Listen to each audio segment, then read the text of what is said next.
2 রাকাত পবিত্র জুমার নামাজ 200 গম্বুজ মসজিদে আদায় করে আল্লাহ জুমার নামাজের পূর্বে কিছু আলোচনা খুতবা যা কিছু হয়ে থাকে আল্লাহ মেহেরবানি করিয়া আল্লাহ এর পরে 2টা আজান হয়েছে মাওলা, একটা ইকামত দিয়েছেন রে মাওলা। রব্বি করিম আজানটা মদিনার কিছু গ্রাম পাওয়া যায়। আল্লাহ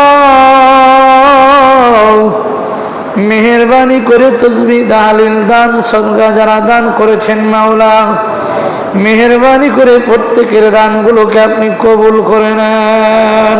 হে রব্বি করিম বিশেষ করে মাওলা আলহাস বীর মুক্তিযোদ্ধা রফিকুল ইসলাম সাহেব, আল্লাহ জনাব আব্দুল হান্নান সাহেব, আল্লাহ রব্বুল আলামিন ইউনুস বাদল সাহেব জমিদাতা, আল্লাহ সৌজন্য রুবেল ভাই মিডিয়া দ্বারা এই দেশের শ্রেষ্ঠ সন্তান জাতির কর্ণধার হজরতে ওলামায়ে কেরাম হাফেজে হুফাজে কোরআনরা পর্দার আড়ালের আমার আম্মা জানেরা, আল্লাহ অনেক দাড়ি পাকা মুরব্বী আব্বা জানরা হাত তুলেছে, যুবক ভাইরা হাত তুলেছে রে মাওলাই করিম। আল্লাহ জানি না এই হাতের মধ্যে কার যেন আমার মতো বাবা নাই, মাওলাই করিম কোন হাতের যেন মা নাই,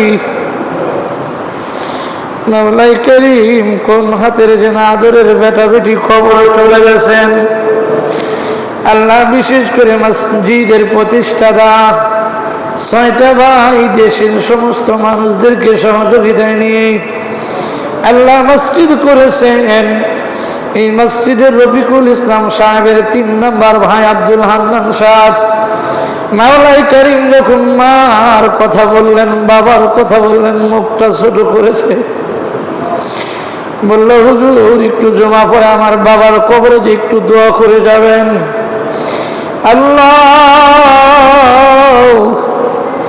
মাওলাই করিম আমার একটা বড় বোন কবরে চলে গেছে, একটা ভাইনাও কবরে চলে গেছেন, আমার মাদ্রাসার সভাপতির আব্বা নাই, মাও কবরে চলে গেছেন, আমার এক ওস্তাদের আব্বা নাই, আমার মাদ্রাসার ওস্তাদরা এসেছেন। আল্লাহ সকলের অভাব দূর করে দেন। আল্লাহ বাংলাদেশের আনাচে কানাচ থেকে যারা আজকে জুমার নামাজ পড়ার জন্য এসেছে আল্লাহ সকলের নেক মাকসাদকে আপনি পূর্ণ করে দেন। বিদেশেতে গেলে ফিরার আশা করা যায়, কবর দেশে গেলে ফিরার কোনো আশা নাই, ধরে নিবে বেঁধে নিবেন আজরাইল,